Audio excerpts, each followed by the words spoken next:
It starts off innocent. You bring home a Belgian Malinois. You give them love, food, space to run. You treat them like a regular dog, just smarter, maybe more energetic.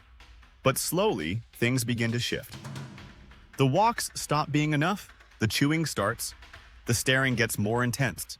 And before you realize what's happening, your dream dog has turned into a nightmare. Why? Because this is what happens when you treat a Malinois like a regular dog, and it's a mistake people don't survive unscathed. The Belgian Malinois is not regular, not in energy, not in mindset, and definitely not in needs. But the average dog owner doesn't know that. They assume good intentions are enough, that a big yard and a few toys will keep their Malinois happy.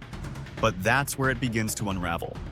Because a Malinois isn't looking for comfort, they're looking for purpose. And if you don't give them one, they will create their own. That's when things start to break.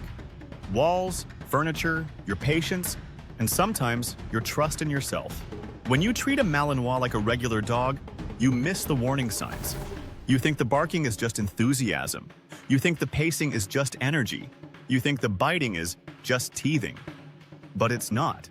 It's the early stages of burnout, of behavioral collapse, of a brilliant mind without a mission. This isn't misbehavior, it's misdirection. Your Malinois is telling you, I need more than this. And if you don't answer, they escalate. First comes the destruction. Chewed furniture, torn baseboards, holes in the drywall. You think they're acting out, but they're not. They're working. Working without guidance. They're inventing tasks, guarding windows, chasing shadows, dismantling anything that smells like human. This is a working breed. And work doesn't mean fetch, choice. Work means challenge, precision, complexity. Without it, their mind turns on itself. They become reactive, obsessive, unpredictable. Then comes the behavioral shift. The dog that used to cuddle now growls when you touch them. The dog that followed you starts ignoring commands. The eye contact gets colder. Not aggressive, but distant. That's not stubbornness. That's disconnection. Your Malinois isn't bonding with you. They're withdrawing.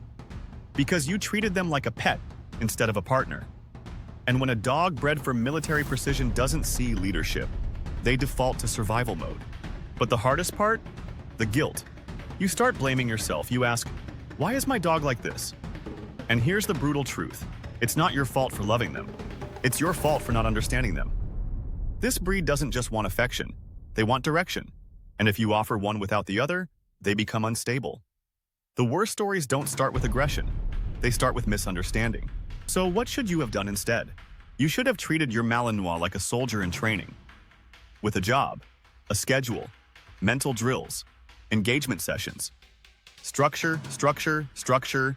You should have made obedience part of your daily rhythm, not a weekend task. You should have respected their intensity, not tried to cuddle it away. And when you finally meet their drive with direction, everything changes. That same dog that was destroying your house will start following you like a shadow. The biting turns into controlled, focused grip work. The staring becomes laser focus. The chaos becomes calm, but only if you lead. That's the key. You don't own a Malinois. You command their respect. And in return, they will give you a bond deeper than you ever imagined. But that bond is earned, not inherited, not bought from a breeder. And if you treat them like a regular dog, you'll never unlock it. You'll only get resistance, frustration, and heartbreak. Because this isn't a pet, it's a partner in waiting, but only for the owner brave enough to lead them properly. So ask yourself, are you treating your Malinois like a regular dog? Or like the elite, working warrior they were born to be? Let me know in the comments, what behavior surprised you most about your Malinois? And if you're considering getting one, what's the hardest part for you to accept? And if you want to see the exact training system I used to transform my Malinois from chaos to control, click the next video. Because this isn't about tricks. This is about trust, and you can't fake that with this breed.